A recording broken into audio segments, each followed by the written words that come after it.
ఏపీలో ఎన్డీఏ కూటమి గెలుపు రాష్ట్ర పునర్నిర్మాణానికి సంజీవనిగా పనిచేస్తోందని ముఖ్యమంత్రి చంద్రబాబు అన్నారు. అందరూ కలిసి పనిచేస్తే అనూహ్య ఫలితాలు వస్తాయని తెలిపారు. పట్టభద్రుల ఎమ్మెల్సీ ఎన్నికల్లో భారీ మెజారిటీతో గెలిచిన కూటమి అభ్యర్థులు ఆలపాటి రాజా, పేరాబత్తుల రాజశేఖర్లను చంద్రబాబు అభినందించారు. ఈ సందర్భంగా మాట్లాడిన చంద్రబాబు ఎప్పుడు ఎన్నికలు వచ్చినా అందరూ కలిసి పనిచేయాలని పిలుపునిచ్చారు.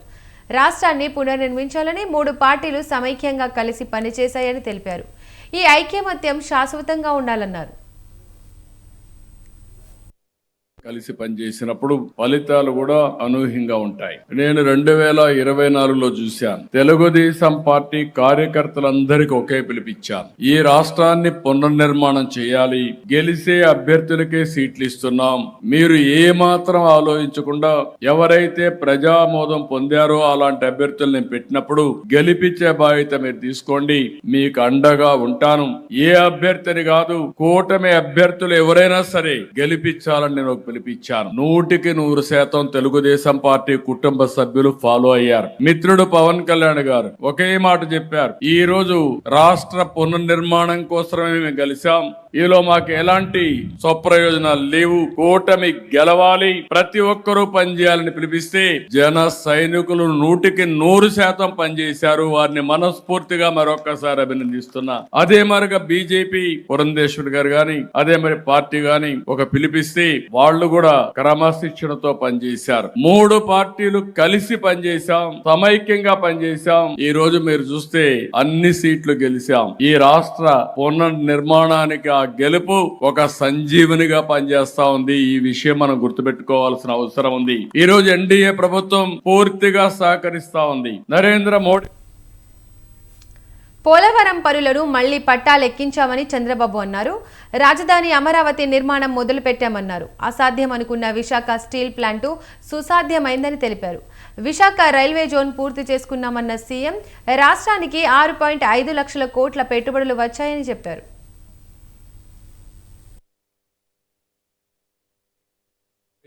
అమరావతి శ్మశానం అని మాట్లాడారు. 3 రాజధానులు మాటలు చెప్పి 3 ముక్కలాట ఆడి ఎక్కడ అభివృద్ధి చేయకుండా సర్వనాశనం చేసే పరిస్థితికి వచ్చారు. ఈ రోజు దీన్ని చాలా అసాధ్యమైన పని 15,000 కోట్ల రూపాయలు నిధులు మనకు వరల్డ్ బ్యాంక్ ద్వారా కేటాయించి పనులకు ఇమీడియట్ గా చేయడానికి, సుజావుగా చేయడానికి దోహదం చేశారు. పోలవరం ప్రాజెక్టు ఆవేదన పడ్డాను. దగ్గర మీరు ఒకసారి చూస్తే ఆ రోజు నేను 72% పనులు పూర్తి అయినాయి. డయాఫామ్ వాల్ అయితే బావర్ కంపెనీ పనిచేసే సమయంలో వాళ్ళ గొడవలుంటే కేంద్రం సహకారం తీసుకొని పూర్తి చేశాం. 2 సీజన్లు ఇక్కడే ఉమామహేశ్వర గారు ఉన్నారు, 2 సీజన్లో పూర్తి చేశాం. అలాంటి చరిత్రాత్మకమైన పనులు చేసి అదే ఆ ప్రభుత్వం గాని కంటిన్యూ అయి ఉంటే 2020కే పోలవరం పూర్తి చేసి జాతికి అంకితం చేసేవారం. ఈ రోజు డయాఫామ్ వాల్ మొత్తం కొట్టుకొని పోయే పరిస్థితి వచ్చింది. ఎవరైనా ఆ ప్రాజెక్టు విచ్ఛిన్నమైనప్పుడు బాధపడిన వాళ్ళు ఉంటారంటే నేనే మొదటి వ్యక్తిని. ఎందుకంటే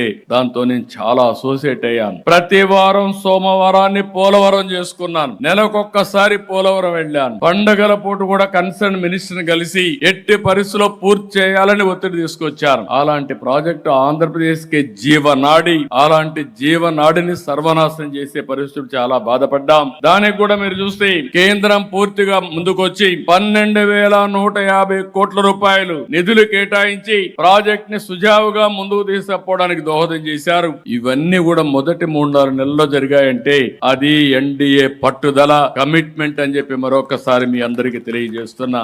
అమరావతి శ్మశానం అనే మాట. రాష్ట్రంలో అర్హులందరికీ సంక్షేమ పథకాలు అమలు చేయడమే కూటమి ప్రభుత్వ లక్ష్యమని ముఖ్యమంత్రి చంద్రబాబు చెప్పారు. అదే సమయంలో రాజకీయ సుపరిపాలన ఉంటుందని, దానిలో ఎన్డీఏ నాయకులైన భాగస్వాములుగా ఉంటారని తెలిపారు. వైసీపీ నాయకులు రాజకీయాల్ని కలుషితం చేశారని మండిపడ్డారు. రాజకీయ ముసుగులో నేరాలు, ఘోరాలకు పాల్పడ్డారని ఫైర్ అయ్యారు. ఎవరు ఎప్పుడు తప్పు చేసినా చట్టం తన పని తాను చేసుకుపోతుందని సీఎం చంద్రబాబు అన్నారు.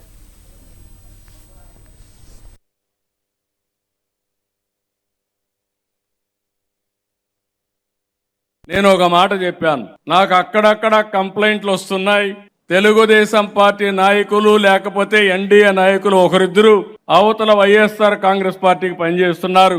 మీరు పని చేయాల్సింది ఎన్డీఏ నాయకులకు పని చేయాలని చాలా స్పష్టంగా చెప్పాను. దీంట్లో నష్టం లేదు. అర్హులందరికీ సంక్షేమ కార్యక్రమాలు చేస్తాం, ప్రజలందరికీ అభివృద్ధి కార్యక్రమాలు చేస్తాం. అదే సమయంలో రాజకీయ పరిపాలన ఉంటుంది, సుపరిపాలన ఉంటుంది.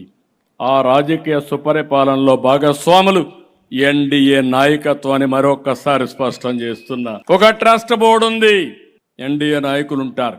ఒక కార్పొరేషన్ ఉంటుంది, ఎన్డీఏ నాయకత్వం కూర్చొని డిసైడ్ చేస్తాం.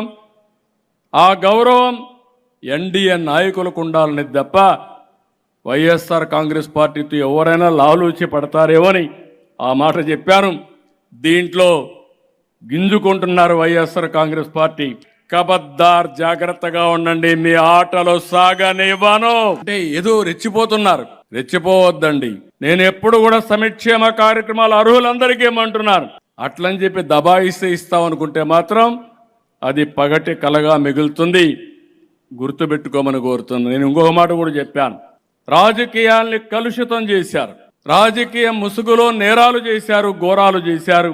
అలాంటి నేరాలు ఘోరాలు చేసినప్పుడు ఎవరు తప్పు చేసినా చట్టం దాని పని చేసుకుంటా పోతుంది తప్ప ఇంకొకటి కాదు.